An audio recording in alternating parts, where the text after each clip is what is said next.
don't wanna say anything, cause if I do I might say the wrong words. Oh no. So I'll keep my mouth shut and not listen. Afraid I lose you if I didn't. Till we find what we're missing and compromise. So I'll keep my shoes up and not leaving. We're on thin ice, winter season. Can't wait for a single reason not to say goodbye. Oh, if I said what's on my mind, would you stay with me tonight? If I said what's on my mind, would that make you run and hide? Run and hide. Run and hide. If I said what's on my mind, would that make you run and hide?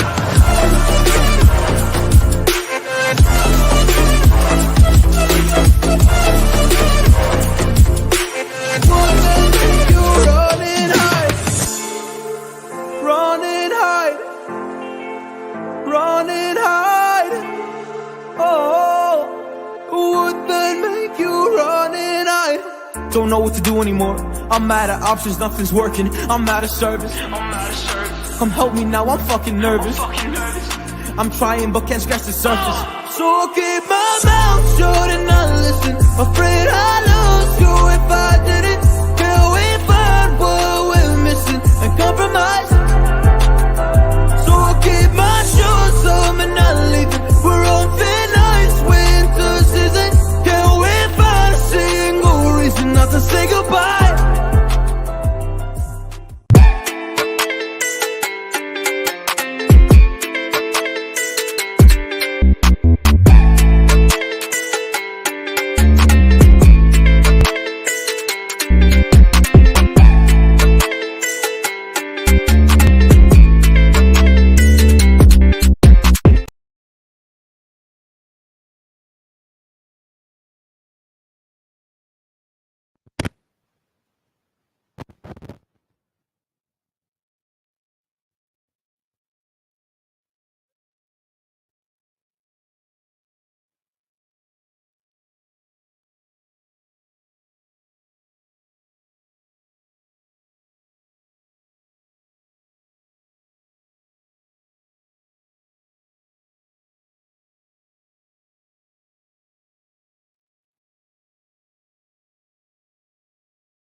Hello, everyone.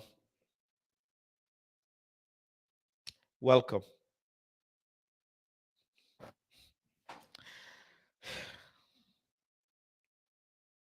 No sound, just like no tech on McTominay. Mute. Mute like our midfield. Can't hear like Ten Hag. Like the players cannot hear Ten Hag. Welcome back. We're back, but certainly not with a bang. We are back with a bit of a shagging, in all honesty. Newcastle well and truly shagged us. Well and truly shagged us. Got shagged. And we have to hold it. Yeah, you're right, James Bond. You are right. We have to hold it. There's... They Newcastle, in all honesty, just pushed us around like big bro, little bro. On a particular day, we got the better of them. But in all honesty, we gave them a slap and they gave us a left hook and a right hook. Let's be honest here, guys. Let's actually have a honest conversation here. Let's have a honest conversation. The fact is, in Premier League, As much as goals is important, Premier League goals is important, but Premier League, the league is about points. Numbers on the board. I like the board, the beautiful board, numbers on the board. The Premier League is about numbers on the board. Did we get shagged by Man City? Yes. But did we shag Man City? Yes, we did. Did we get clapped by Arsenal? Yes. But did we clap Arsenal? Yes, we did. Yes, we did. Did we get a thumping from Liverpool? Yes, we did. But did we slap Liverpool back? Yes, we did. Yes, we did.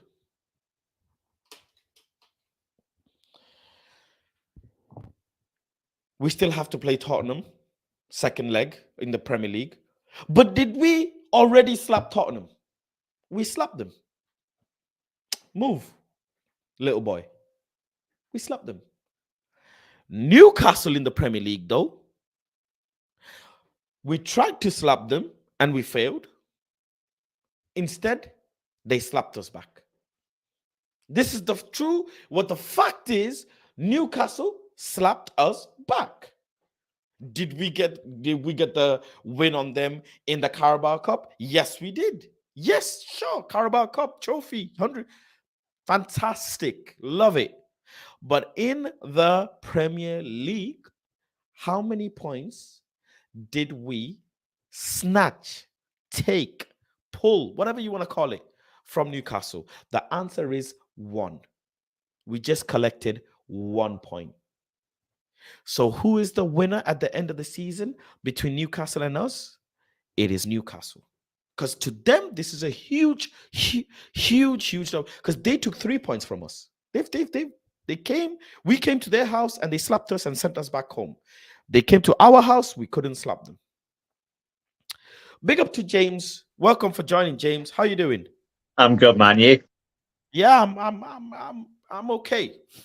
I wouldn't say I'm good. I'm good from outside Manchester United perspective, but inside Manchester United perspective, I'm not so good.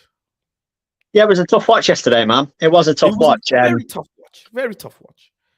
It was. Listen, like, I'm not going to go overboard like I've seen a lot of people do, because there's people losing their heads and saying the manager should be sacked. But it was just a bad day at the office all round. Like, people going in on individual players. I'd say there was probably 8 or 9 players yesterday that just weren't good enough. Okay. Yep. Very true. I really would. I think Newcastle turned up, right? I think Newcastle played well. They pressed from the front really well. We didn't deal with that. They took their chances well. And yeah, like, they were the better team on the day. And like Eric Ten Hag said, the most disappointing thing is the fact that Newcastle wanted it more than Man United. Out-muscled us. Yeah. They out-pushed us. They did everything that they could have possibly done. They did it right. Well, Newcastle, right? Newcastle are a real tall, physical team. You'll have noticed it when they came to Old Trafford. You sit near the pitch, you look at Dan Burn, you look at Joel Linton, you look at Lascelles, you look at all those players. They're very big in stature. So that when we're 1-0 and we're chasing the game, I get it. Ten Hag wants to go for it. But when you take off Martinez, even though he's short, he's good in the air, you take off Varane, and you've already taken off McTominay, of course they're going to be a threat aerially after that.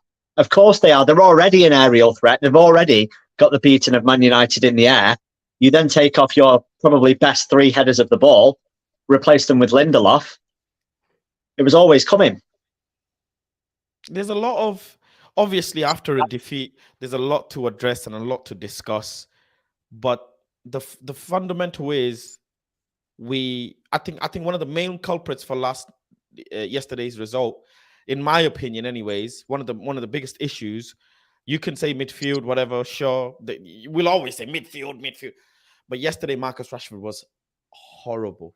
He was poor. He was really, really poor, man. But this is the thing, right? So I watched the game, first half yesterday, I watched it and I thought we were poor all over the pitch. But I really thought the front 6 were really poor. So your 3 midfielders, and your three up front. Anthony was probably the best out of those six, but the rest of them were relatively poor, right? Well, really poor. So then I look on Twitter and everyone's blaming McTominay. And I'm like, yes, McTominay wasn't great, but don't tell me that Bruno had a good game. Don't tell me that Sabitzer was any better than McTominay, because he wasn't. Don't tell me that Rashford was a threat. He did nothing. And don't tell me that Weghorst was a threat either, because he did nothing. So when you're singling out individuals in a performance like that, I could probably give Martinez, maybe De Gea, and maybe Varane more than 5 out of 10. Maybe. The rest of them are 5 or less. And yet people want to pick out single players. That leaves 8 players on the pitch of the starting 11 that would have got a 5 out of 10 rating or less from me. So we just didn't turn up. What's the common denominator here? Who are the people that are to be blamed for the, for the issues that has been occurring for year in, year out? I raised this question. There are a handful of players. So Manchester United, where, in the last 3 seasons, we have had, after 27 games, 53 points, 47 points, and right now, if I'm not mistaken, we're in 50 points, right? Yeah. So bang average 50. Yeah. Bang average 50. But in the last 3 seasons, which are the players that have been here who played yesterday? Bruno Fernandes? Yeah, Bruno, Rashford, Luke Shaw, De Gea. Shaw. Dalot. McTominay. Dalot was on McTominay. loan. Yeah. Dalot was on loan, so I'm going to just count him out. He was on loan 3 seasons ago. Last season is a write-off. This season he started strong. But there are 5 players just straight off the back who played yesterday. Yeah. Who need to be addressed. This is true. Whatever it is, it's true. These are 5 players. Now we can counter some out. So Marcus Rashford has been our goal scorer, has literally saved us again and again and again and again and again. Okay, cool. Marcus Rashford, I'll count him out. Right, that's fine. Luke Shaw, he just received a new contract. I'm going to keep him there. Bruno Fernandes. Has Bruno Fernandes gone up gears as the seasons have gone on? Like Odegaard, like Kevin De Bruyne, like these other, really good midfielders in the world of football who go up gears. Has Bruno Fernandes done that? This is a fundamental question. You have David De Gea. Nothing you can do. His job is to shot stop. He does that. That's basically it. I'm going to count him out. And Scott McTominay, has he? So that's 4 players. Has Scott McTominay shown anything in the last 3 seasons? Because the last 3 seasons, averaging 50 points, 27 games in, has Scott McTominay shown anything? Scott, Bruno, Rashford. Here's the thing, Faz. So Scott, Bruno, Luke Shaw. Yeah. Listen, I think that there's a discussion to be had for sure. And am I saying that Scott McTominay should be a starter for Manchester United? No, I'm not. And Bruno Fernandes, very much rightly, as you said, isn't improving or setting the world on fire. However, this is what it comes down to, right? It comes down to options. McTominay is not playing because he's the best player in the world. McTominay is playing because there's a lack of options at the football club. And like it or not, people aren't going to like the fact that I'm blaming this, but it comes back to the same root problem. And that's the ownership we've had for 18 years. If you are not going to invest in the squad, then McTominay is going to be your CDM cover. We've got no cover at number 10. You can talk about Sancho, but Sancho's a wide player. Donny van de Beek is our cover at number 10, and he's out for the season. So we have no cover for Bruno, and our cover for Casemiro is McTominay. So at the end of the day, Eric Ten Hag isn't picking McTominay because he thinks he's the best player on the pitch. He doesn't think he's the best player he's got, and he doesn't think that Bruno might be the best player in the world. He's his captain. He's done a decent job as captain. His win percentage is quite good. But in terms of options, if Bruno drops a stinker, what do we do? Realistically, what do we do? If Weghorst drops a stinker, Martial came on yesterday, but Martial's been injured. If Weghorst drops a stinker, what do we do? The only option we've got is Rashford through the middle. The only one. And we've supported Man United for a long time, right? And I know it's different, but we used to play 2 up front, right? And in '99, did we have world beater strikers? It's well, you can argue that we did, you can argue that we didn't. But what we did is we had 4 very, very good strikers. We had Dwight York, Andy Cole, Teddy Sheringham, and Ole Gunnar Solskjaer. We had 4 strikers competing for 2 places. If we're going to play front 3, we realistically need 6 people competing for those spots. Realistically, Sancho's been out. like not even competing. Garnacho's a kid. He's done well, but he's a kid. So I don't really want to include him. Who does that leave you with? Weghorst isn't good enough. Martial's been injured. Realistically, we've got Rashford and Anthony. It's not good enough for a club the size of Manchester United. So people can say, oh, we don't want Shaw to get a contract. We don't want Dalot. We want to get rid of them. We want to get rid of them. But we're not signing 15 players in the summer. Our squad is weak as it is. So you thinking that we should get rid of all these players, it's like, yes, we need to lower the wage bill, but we can't get rid of everyone at once. So you've got to address the areas which need addressing in order. And I think Ten Hag did a really good job of that last summer. I really do. But now the time has come where we need to address different areas. We need to look at striker. We need to look at cover for Eriksen or Casemiro. Like, that's what we need to do next. We couldn't do it all in one summer. It's gonna be of course, it's gonna be a long process trying to filter out some players. It's gonna be a long process trying to bring in new players. You know, the player market is crazy as it is with the funds that you need and etc. Don't have the new ownership yet. Don't know what's gonna happen with any of that. But like I always say, contracts are not contracts. There is look, James, I just want to look at the bare bone, the most simplest question in the world. Are these players going up a gear? Yes or no? No, they're not. No, they're not. Let me ask you this, James. Has Wan-Bissaka this season shown that he can go up a gear? I think so. But I could be wrong, but I think so. James, very simple questions, very simple answers, right? Yes. Yes. Simple. Rashford, has he shown that he can go up a gear, even playing 80 minutes like he's not non-existent, but that moment of magic, he's produced it. Can he go up a gear? Yes. So you have Bissaka, you have Rashford, Anthony, if he's just new, I'm not going to count out. I'm only going on the players that are here from a few seasons ago. Yeah. Have you seen anything from Bruno Fernandes, who I really do like? I really do like Bruno Fernandes.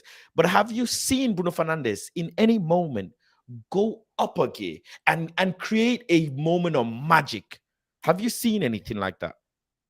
Do you think he can be that magical player? We need, the 10 position, João Felix, I'm talking magic, Musiala, magic. Can Bruno Fernandes, in a game where you're dead, right? You're on your knees, you have nothing left. Can Bruno Fernandes be a magical moment player? Because it's an interesting one. I've spoken to a few people about this. I remember getting asked about it a while ago, and basically, when we were linked to Ten Hag, I said that Bruno isn't a Ten Hag style player, and it's going to be very interesting when he comes. And I remember Usman said a couple of shows ago on United Stand that he doesn't think that United will ever win the league with Bruno in the 10. He says that he doesn't create enough, and he's not a Ten Hag type player. And listen, I think Bruno Fernandes, his record as captain is actually quite good. It's a weird one because I think he's got none of the attributes required to be a great captain. I look at him, he's petulant, he's got a temper, he throws his toys out of the pram, all this kind of stuff. So you think on paper it's not going to work. But then you look at his win percentage and you're like, well, actually, it's been quite good. But when you ask the question, has he stepped up? I think the answer is no. But I also think that there's a deeper question that we need to ask. And it's about a mentality and culture issue at Manchester United. Because we have brought in serial winners in Raphael Varane, in Casemiro, right? When was the last time those players held 7?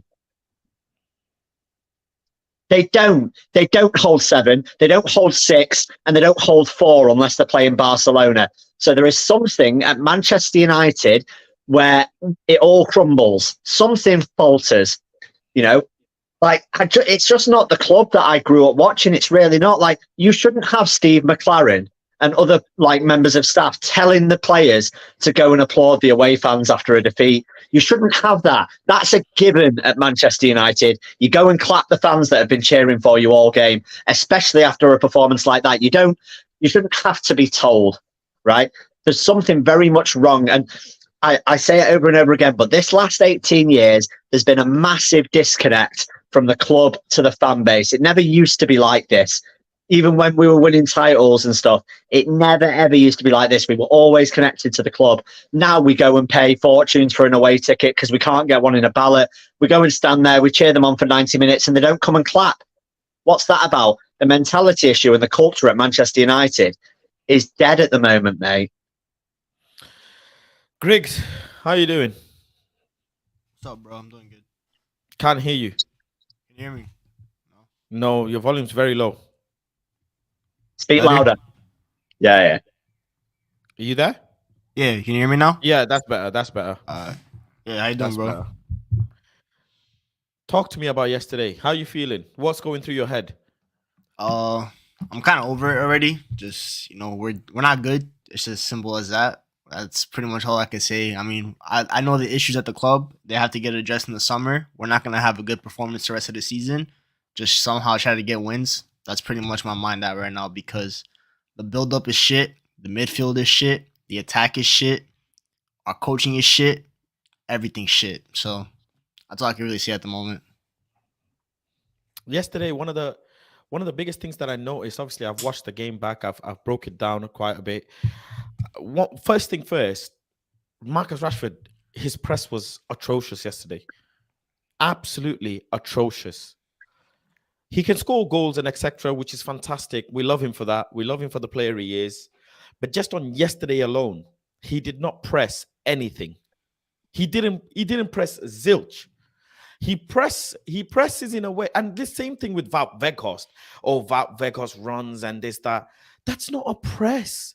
You must press with, or your front line must press with a level of intensity that's matched by everyone. We have one guy that presses in slow motion. We have Anthony, who's constantly running up and down, whose press is probably the best. And then we've got Rashford, who presses and then starts decelerating. And when the centre-back has moved the ball on, he doesn't track back. So what you have is Bruno Fernandes, McTominay, and Sabitzer man marking in the midfield, keeping it tight, keeping it compact. And then because Rashford has gone to press and not come back to Trippier, you have Bruno Fernandes going to Trippier, trying to mark Trippier, leaving his man in midfield, and then the centre-back passes the ball to the midfielder in midfield, and then he just walks the ball into our half. Literally walks the ball into our half. Newcastle don't have technical players. They're not techie players. They're not players who are really good on, trying to beat a man in midfield. They're not. They're just really good at carrying the ball in straight lines. Are they going to do a half turn, beat a player, and then carry the ball? No, they're not. They just find space and they carry the ball in straight lines. And that's what they did. I don't know what Marcus Rashford's press, yes, this counter press really, really affected us. Sure, it might have not led to a goal. We were lucky because we've got a fantastic back line that helps us. But Ten Hag needed to understand, especially in the second half, he brought on Lindelof and he went into a back four in attacking phase instead of a back three. Normally, he would go in a back three. He went into a back four. Next thing you know, Newcastle have acres of space in midfield because we're not tight in midfield, pinging the ball around. Ball ends up on McTominay's feet. McTominay starts treating the ball like it's hot coal, loses the ball. Ball ends up on the side. Luke Shaw goes to press and try and make a tackle and leaves his man. Ball ends up on the side, gets crossed over, goal. Like it's very like, look, it's not mistakes that led to the goals yesterday. Let's be honest, it's not mistakes. It's just the system didn't work. The players were not playing in a system because as much as Newcastle scored, right? Okay, cool. Newcastle scored. But Griggs, we didn't create. There was no creativity. The only moments is Anthony's, and then the Anthony pass to Weghorst, and Weghorst hitting the side netting. No, we made zilch, no creativity. And then the same reason, again, guys, talking critically does not mean you hate a player. Why does Marcus Rashford not take his man down the byline? Same reason what people hold Anthony for. Where's Marcus Rashford's left foot? I've seen yesterday numerous occasions Marcus Rashford cross the ball when there's nobody in the box, James. Nobody's in the box. I don't know who he's crossing to. He inverts in, he cuts in on his right foot because it's his preferred foot, and then he goes on an outswinger, putting the ball in the box when there's nobody in the box. So why are you not taking the ball on your left foot and dragging the defender down and getting a corner, whipping the ball in an in-swinger, as they call it? Whip the ball in an in-swinger so someone can meet. Nothing. Am I lying here? I'm not lying. No, Rashford was poor, mate. Rashford was really poor, and it was an interesting point that Ricky made on the fan forum, actually, because he was basically saying everyone was going in on the midfield, but really, if your forwards can't hold the ball, then your midfield's going to be under a lot of pressure, and that was true yesterday.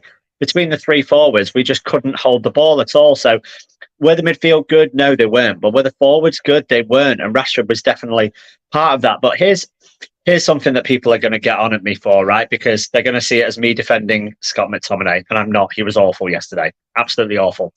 But when people are singling him out, right, I'll ask you a couple of questions, Faz. Were we man-to-man in the first half? Yeah. Yeah, okay. Where was Scott McTominay playing? Where was Bruno playing? And where was Sabitzer playing? You had Bruno and Sabi a bit lower than McTominay. Correct. Okay, so why in the first half, if McTominay was the problem, why in the first half did Matty Willock and Sean Longstaff have all the chances when they were being man-marked by Bruno Fernandes and Marcel Sabitzer? Well, apparently McTominay was the problem, the only problem. Yeah, I saw Longstaff have about 5 shots in that first half, and Matty Willock got the goal. So apparently he ran off McTominay, but McTominay's playing in the 10, so how's he running off McTominay? People just like to push agendas instead of watching football matches. That's the problem. McTominay was poor yesterday, but don't tell me that any of those other midfield two were great, because they weren't. They were dreadful, and they were at fault for a lot of stuff that happened in the first half. It's a fact. People don't want to admit it. People don't want to admit it. All three of them were awful yesterday. Stop scapegoating one who probably had the least to do with the whole thing. Let me just read the super chat quickly. Amino says, big up Amino, thank you for the super chat. Says, Faz, is Sabitzer a first team player? Weggy is poor. So this is a two-part question. Not a two-part question, sorry, a question and an opinion. Firstly, the Weghorst bit, I definitely agree with. I definitely think Weghorst, actually, let me just speak on Weghorst whilst we're on this topic.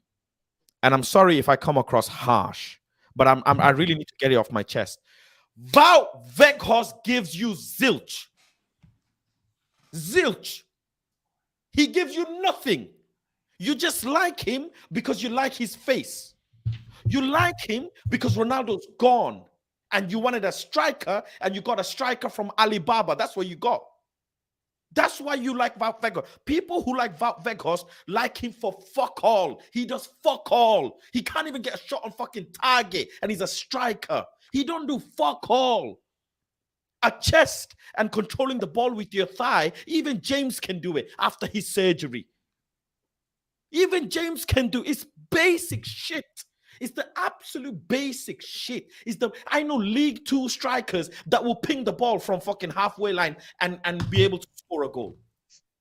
He does fuck nothing. He can't even head the ball. He can't even head the ball down in midfield, let alone in the box.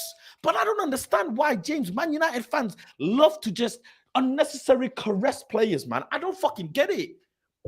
I don't get it. Look at, bro, the disrespect. They call him Ruud van Weghorst. The fucking disrespect. Listen, like, Weghorst quite clearly isn't good enough. It's a tough situation, right? Because I like, you know me, I'm very much not a hating on players type of person. However, we have to agree that Weghorst isn't good enough to be a Man United player. We know that. Again, though, I'm going to come back to it. Where was the other option? There was no money in the bank. And when there's no money in the bank, you're limited by loan options. I'm sorry, you are. James, and unfortunately... James, can I put this to you? And yes. I'm going to really reverse things today. Fact is, Wout is not good enough. 100% agree with me. Fact. Correct. Fact is, no money, right? Fact. Yeah. But James, bringing in Weghorst has added nothing to my squad. Nothing. He's given me 2 goals. Nothing.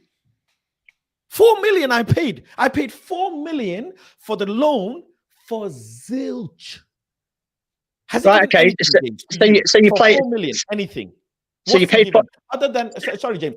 Other than just being here to actually substitute Martial for his injury, has he done anything? Would I have been better off to bring Joe Hugel from academy? that's an argument to be had for sure. But in terms of like 4 million well spent, no, not really. But then, like, how many weeks has Martial been missing for at 250 grand a week? Because if he's been missing for 16 weeks, then that's 4 million as well.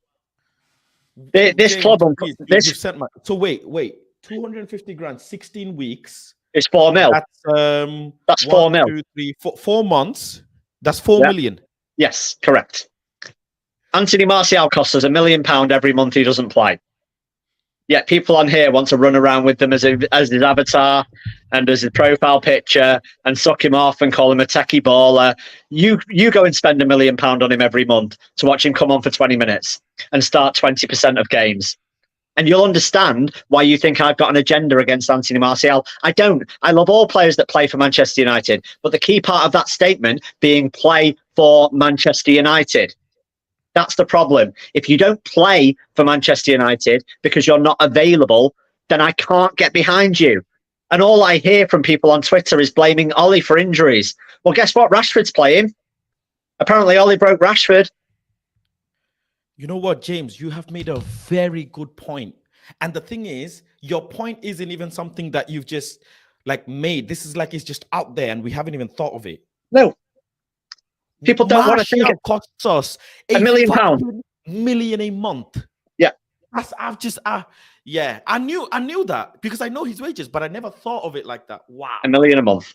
That's £1 million every single month. Let me read the super chat out. Actually, just to end, Faz, is Sabitzer first team quality? Griggs, is he first team quality to you? Because to me, I think he is. I still do. That guy's not a midfielder. He's just there. I don't think he's good. Anyone that says that we should pay 20 million for him, I promise you, I can find you 5,500 midfielders for 20 mil that are better than Marcel Sabitzer. I promise you, this guy's not good at football. We got hoodwinked again from the loan system. We need to stop loaning players in because we don't know how to use the loan system. Because we just go to the Bundesliga or White Horse we used to play for the Bundesliga and we pick crap from the Bundesliga. We need to stop shopping in the Bundesliga just in general. Stop going to that league. It doesn't exist. It's not a real league. It doesn't have real players. Stop going there. I promise you. No dude, yeah? No dude. Nah, that guy's crap. Nah, I promise you, there's some Jacob Ramsey and Aston Villa is better than Jude Bellingham anyway. We could have gone to the championship, bought someone from like Hull City or QPR in the midfield, and they're better than Marcel Sabitzer. I promise you. Jude Bellingham's brother is better than Marcel Sabitzer. Joby. That guy's better than Marcel Sabitzer. Is James Garner better than Marcel Sabitzer? Yes. Okay. Bro, okay. I don't rate Sabitzer. Bro, the best thing that he did this season is score a back heel flick. We brought him to be in the midfield, not to score back. You're breaking up from post, Griggs. You broke up there. He's hacking his internet. Sabitzer's not happy. Yeah, your internet's lagging. I'll wait till he comes back a bit. Let me read this other super chat from Ganso. Thank you very much, Ganso, with the super chat. I appreciate you, brother. It says Rashford isn't a winger. He is a wide striker, no pressing, not good dribbler, not good passer / creator. His bread and butter, I like that you use that word because I like when you address it like that. His bread and butter is running behind and finishing. Not convinced he's right for long term. Griggs? With Rashford, it's interesting. I really want to see how he look. Obviously, it's been a bad month for him. He hasn't really scored that much. But with Martial back, well, hopefully for the rest of the season, knock on wood, maybe the fifth time's a charm or something. If he still looks bad with Martial next to him, I'm gonna start getting a little worried because I'll give him the benefit of the doubt that he's playing next to a horse up front. So I'll give him that benefit. And I also want to see what striker we sign because if we sign a Harry Kane, we don't need Rashford to be a winger. He could be Marcus Rashford because Harry Kane will provide all the service for him. He doesn't have to worry about wide play like he's Matomo or Maradona. But if we sign an Osimhen, then yes, Rashford will have to start get back into his playmaking bag that we saw with Cavani, for example. Rashford played beautiful crosses to Cavani all the time. We saw that connection that they had. Even with Lukaku, when Rashford was younger, Rashford used to have good wing play, but then Man United started depending on him so much that he got the hero ball mentality in his mind, and Ten Hag needs to coach that out of him, because Rashford, right now he's the only goal threat we have, and no one else is really a goal threat. Anthony will pop in with the occasional long range shot. That's about it. Rashford knows he's the only goal threat, so when he gets the ball, his only instinct is to score. He doesn't care about creating for others. He just wants to score because he knows that's his aim. But come next season, I don't want that, because the best teams don't only have one goal scorer. The best teams have 5-6 goal scorers. We see with Arsenal, they have like 9,500 players that have 10 plus goals this season. Everyone chips in. Man City, when they were winning the league, every single player on that team had 10 plus goals. That's what Man United to do. So Rashford, if he's going to continue being this season, I want him to be selfish, because he needs to be selfish. But come next season, that selfishness needs to go. And I hope that this season is just a selfishness because it must be a selfish thing. But next season, when he has like an Osimhen up front, for example, if he has that, can he create for him? If he doesn't, then yeah, there might have to be questions where you might have to sell him, because he does have offers of 400K a week from other clubs. And Man United, they could go get another winger for cheaper that can probably do the creative wide role that it might require. So it's pretty much what striker we sign will determine what Rashford's long-term future might be at Man United. I said this, James, that if we bring in an Osimhen or a Vlahovic or a Gonzalo Ramos, players like a world-class caliber player, Rashford doesn't get 20 goals a season, because the goals have to be shared out and he has to be more creative. He has to create more chances for the striker, in essence. I still think Rashford is a Manchester United player. I still want to keep him. Of course I do. But where do you stand with what Ganso has said? You know, I'm a big Marcus Rashford backer, and I'm gonna he's living my dream, right? He's from round the corner, and he's basically Man United's main player. So I'm always gonna have his back, and I dream for him to be the leading number 9 at Manchester United. Now that might not be realistic, and it probably won't happen. And if we sign a striker, I'd actually love us to sign Harry Kane. I've had this argument with several people, but I think he's the perfect player to play with Marcus Rashford. I think people are saying, "Oh, we don't sign Kane. He's got no pace. He's injury prone. He's all this." I'm like, I've debunked all them. But the fact that he's got no pace, it's like you've got Marcus Rashford who has pace. Harry Kane is one of the best hold-up players in the league. Harry Kane is probably the best passer of a ball as a forward, maybe apart from Lionel Messi, in the world. His vision is unbelievable. His creativity is unreal. The number of assists he gets is unreal. And the thing is, depending on what striker we sign, I don't think Marcus Rashford will be a success if you sign a target man. So if you sign an Osimhen who plays a bit in the penalty box, like Greg said, Rashford would have to change his game. And has he done it before? Yes. Is he capable of doing it? Probably, but not to the level that probably Manchester United need if they're going to compete to win a league, I would argue. So I think if we do sign another striker, then Ten Hag's only option of implementing Rashford may be to look to play as a support striker or as a 2 up front, which would be rare in today's game nowadays, but I wouldn't mind seeing it as a bit of a trial. But Marcus Rashford definitely has attributes that can benefit Manchester United. I don't think he's by any means washed up as a player. I don't think he's done. He's got 27 or 28 goal contributions this season, which is his best in the last 5-6 years. Marcus Rashford is a phenomenal football player. I disagreed with what was said before about not good at all this stuff. I think he is a good dribbler. I don't think he's like the thing is with dribbling, are you talking about close control, in which case Anthony is better? Or are you talking about beating a man, in which case Rashford is better? Because the two different... You can beat a player in both scenarios. Some people are direct, they'll beat a player that way. Yeah. Some people have close control, inviting the pressure and then not megging or doing a bit of flair play and then beating a player. You can beat a player both ways. Of course you can, mate. And listen, people saying, "Oh, he's not skillful." If he can kick it and run past someone, he doesn't have to be. If he's quicker than them off the mark, then he can knock it past them and run. You work to your strength. Yeah, that might be his game. Mbappe does it pretty well. He's obviously more skillful than Rashford, but I'm pretty sure he will utilise that when he needs to. So Rashford has the ability to beat a man. One of his problems, like you said before, is his lack of a left foot. And it's quite a problem at Manchester United that we play Ten Hag likes inverted players, right? So we play a right-footed player on the left and we play a left-footed player on the right. And that's absolutely great for your people that want to cut in and shoot. And Rashford's goals come from there and Anthony's goals come from there, and that's fine. But what it does is it stars your striker of service. So if we have a striker and we sign a striker in the summer or Martial comes back in, maybe you kind of have to look and think, Could Anthony play on the left? Could Rashford play on the right? And like Anthony, did he get an assist or he created a chance in one game when he was on the left and he put a cross in straight away? And They people were like, created why a doesn't he chance. do that more often? And it's like he can't on the right. If you're asking Anthony to do that from the right, you're asking him to do something he can't do. If you want him to play that style, you have to play him on the left. So it's going to be an interesting one, really, because if we want to put more crosses into the box, we have to switch where they play. Chat from Football Fanatics, Bigger Football Fanatics, says, I have heard that Barcelona want to do a salary cut of 3 top earners, so the top 3 earners, so that they can get Messi. One of them is Frankie de Jong.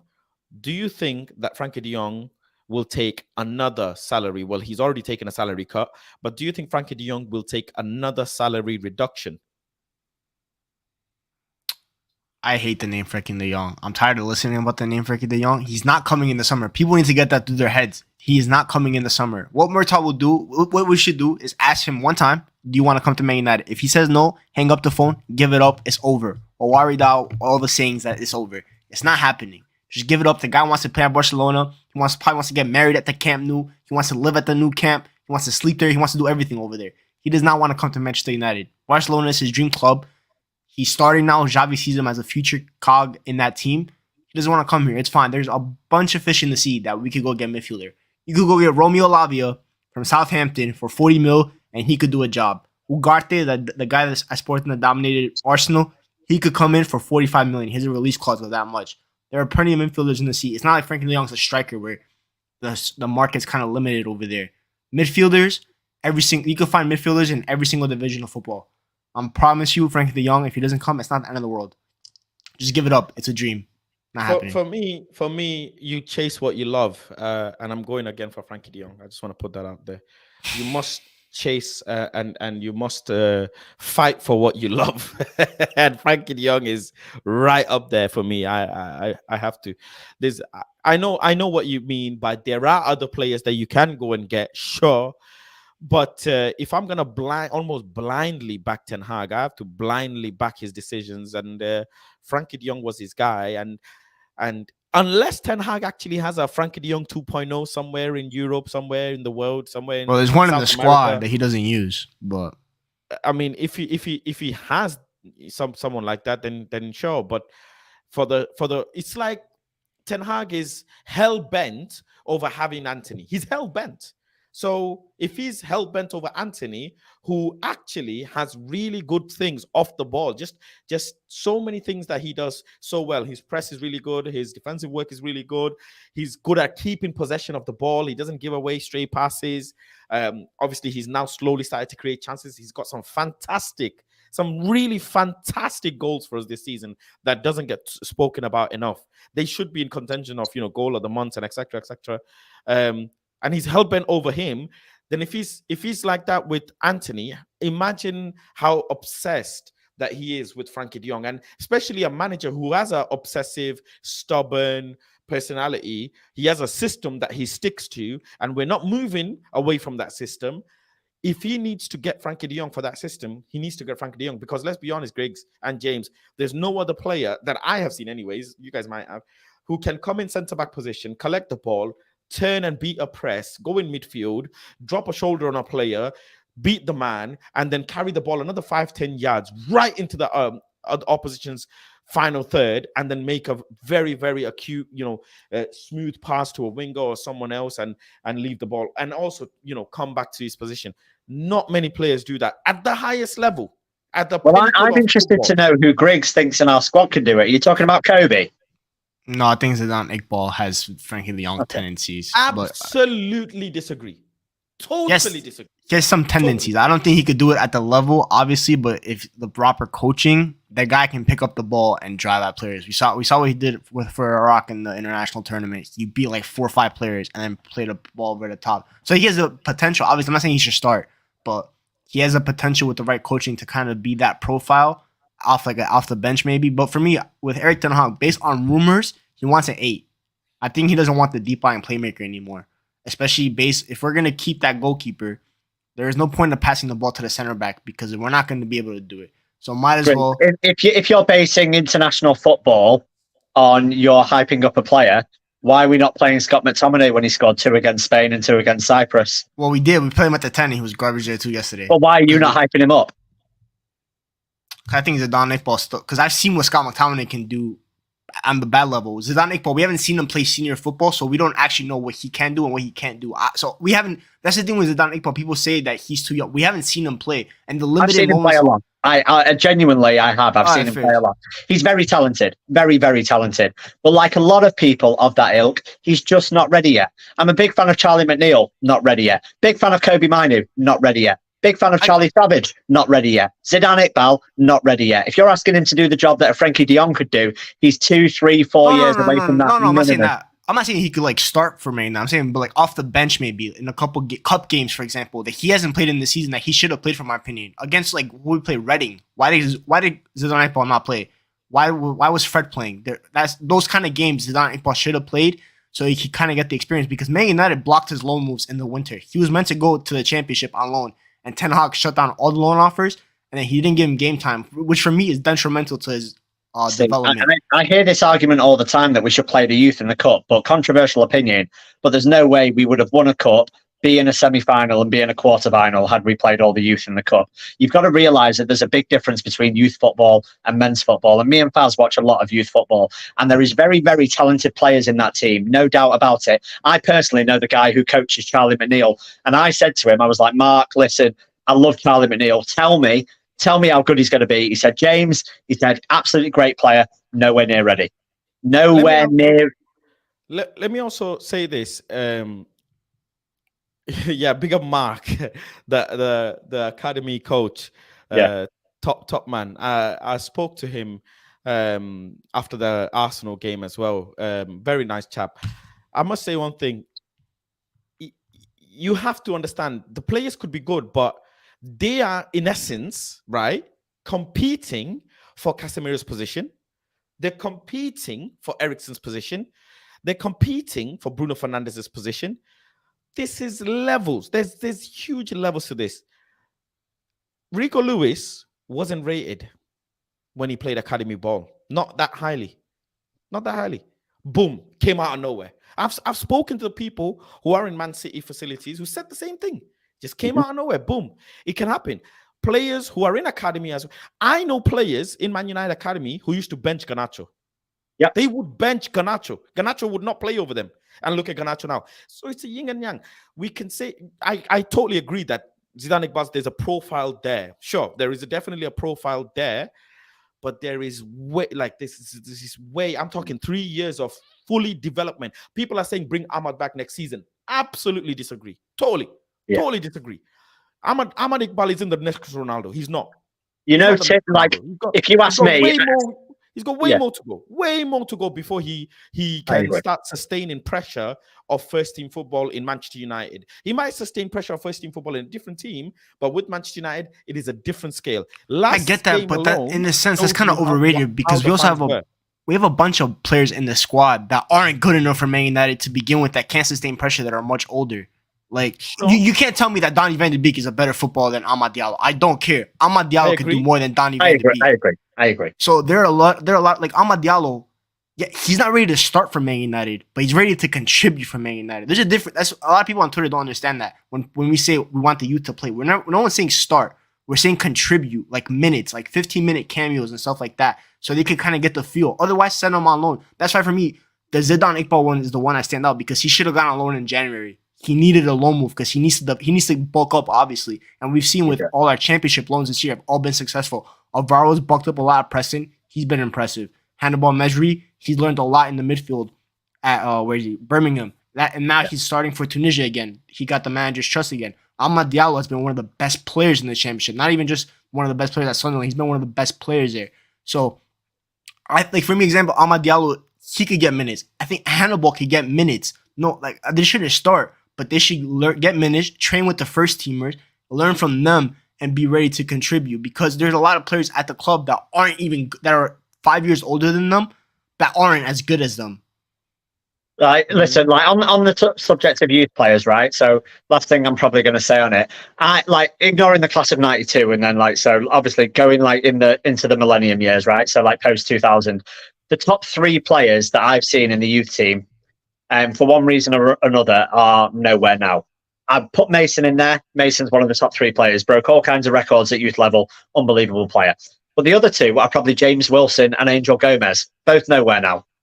Both nowhere. But as youth players, Angel Gomez incredible. is that low. Axel Twanzeba's another one, captained every single level of youth football. Incredible player.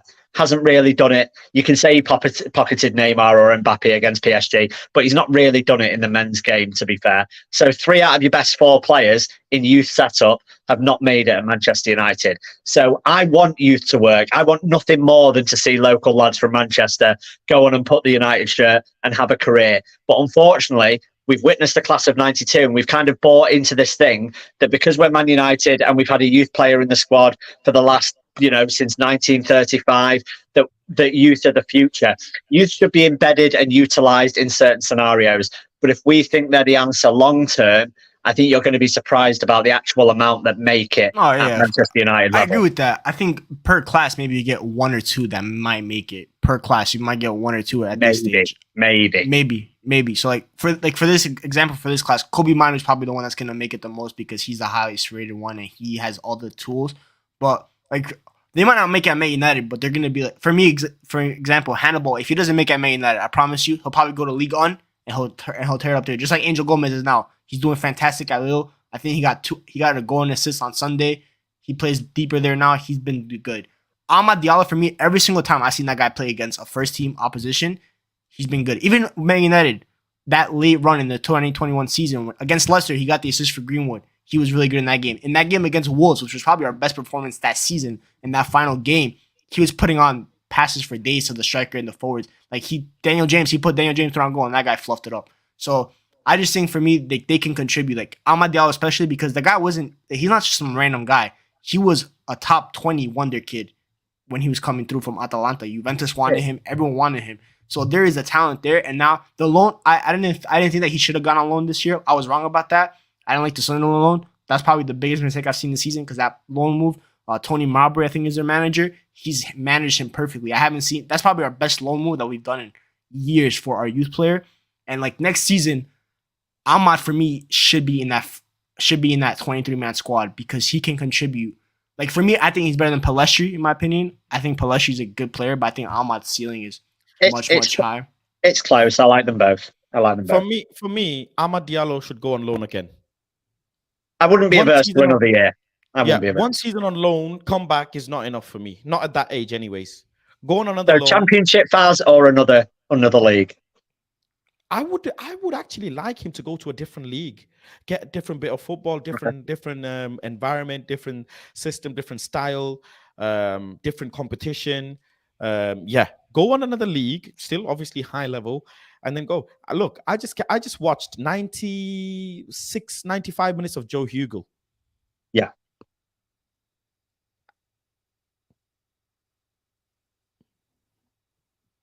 You on mute, Faz? All right, don't matter. I got nothing to say because it was as if he wasn't on the pitch. Yeah, it was as if he wasn't on the pitch. It was that bad. I think ain't that guy like the skinniest kid in the academy? Ain't he 100 pounds or something like that? Well, he's tall, but he's tall, slim. But he's mad lanky, right? Tall and slim. I just came back from watching a Liverpool academy kid as well, who's in Bolton yesterday. Nothing. There's a lot of these academy players that don't show anything, but the weird thing is, and I've learned this, with academy players, you just can never tell. They just go through this 3-4 month period where they just go boom, something like some sort of chemical reaction occurs, and they just rock it. Because you see, Zidane Iqbal did get featured into the first team and then got told go back. Same with Kobe Mino, featured in the first team, go back and back to Brandon Williams, who's still playing youth team football, academy football, and he's a first team player. He's still playing academy football. He doesn't see a single minute of first team football. It should tell you, it should speak volumes, really and truly. And obviously, you guys all know that Ten Hag is now taking control of the academy. Yeah, as well, and he has his analysts go and watch the youth games and etc. and manage things. So I'm sure Ten Hag and Mark will have conversations how they want to bring in players for what games and etc. But the man is hell bent on having his first 11 grilled out, And there's the pecking order as well. Griggs, you make a very good point that, there are first team players who you think cannot sustain the pressure, and they're grown adults, they're grown veteran seasoned players. But then again, they are supposed to be there because they're first team players. That's the thing. Has there any player that has shown you, apart from Garnacho, who deserves to be in the first team? The argument is, no, they haven't. But then have they been given enough ample chance? No, they haven't.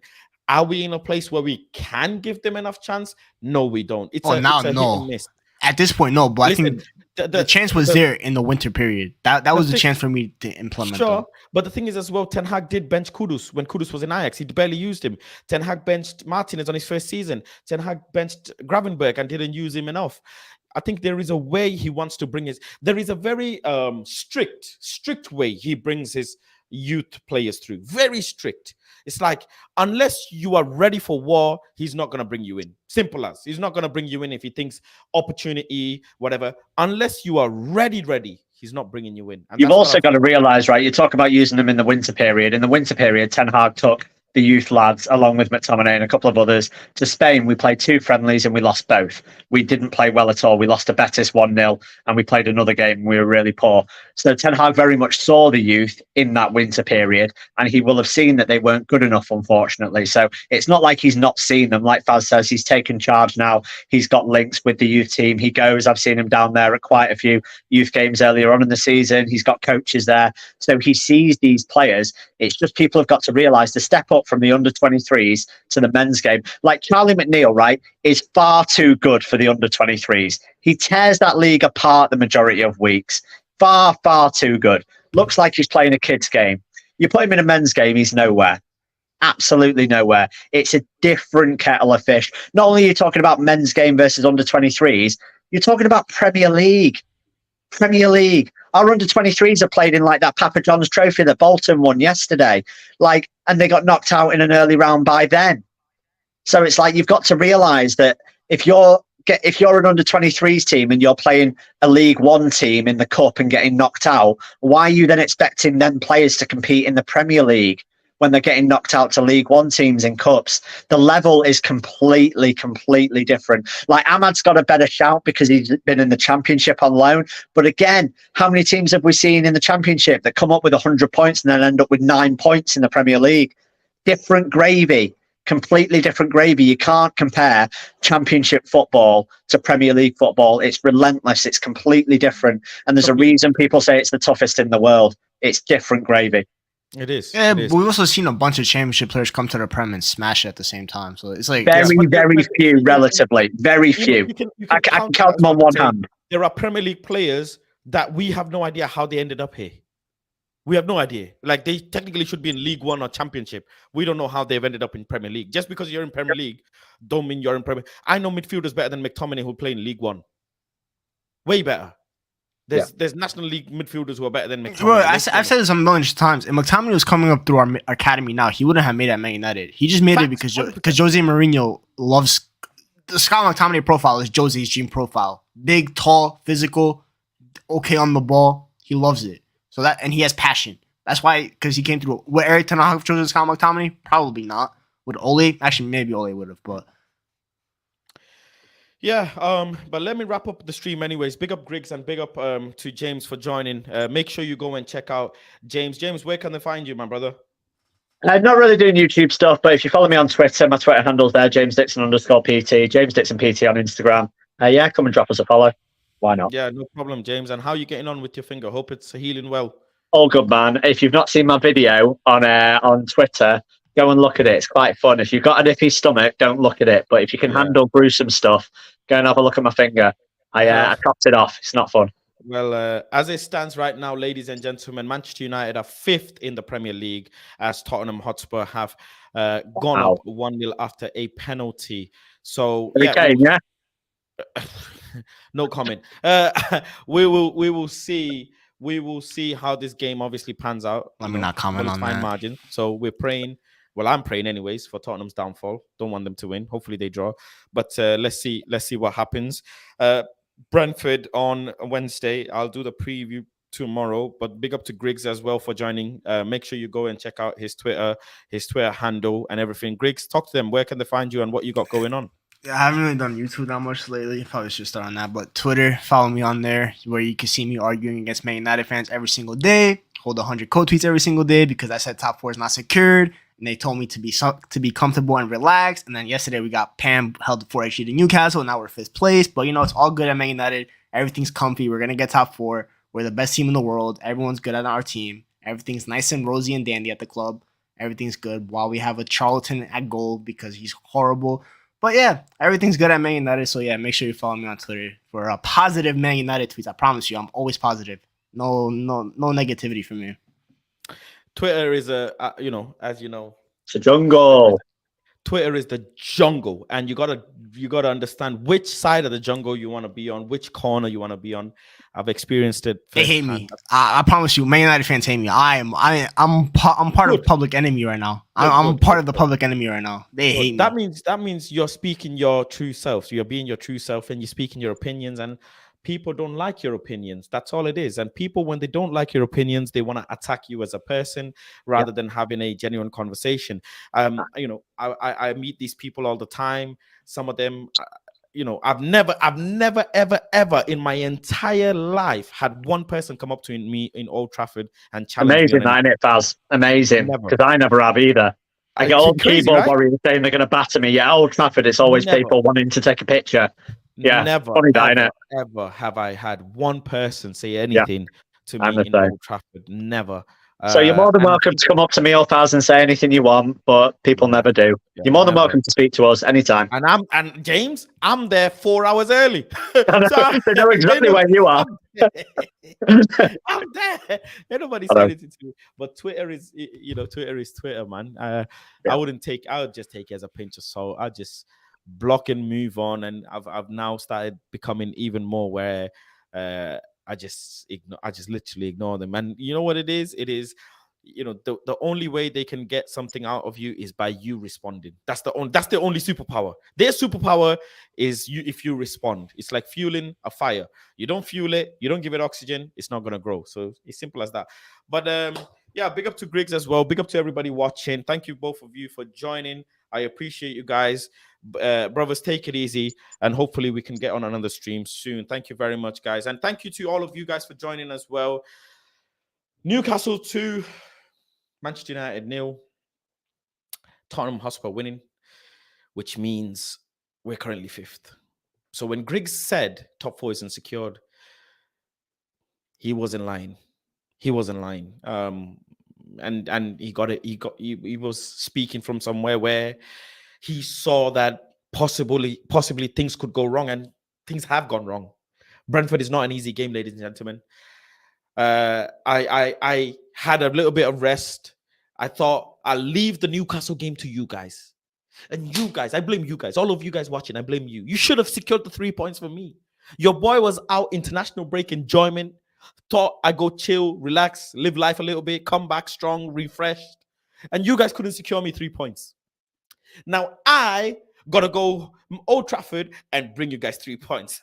So I'll bring you guys 3 points, and I'll speak to you when I speak to you tomorrow with the Brentford preview. So thank you all for joining. Peace, love, and guidance, and take it easy. Yeah, bless my people. Bless.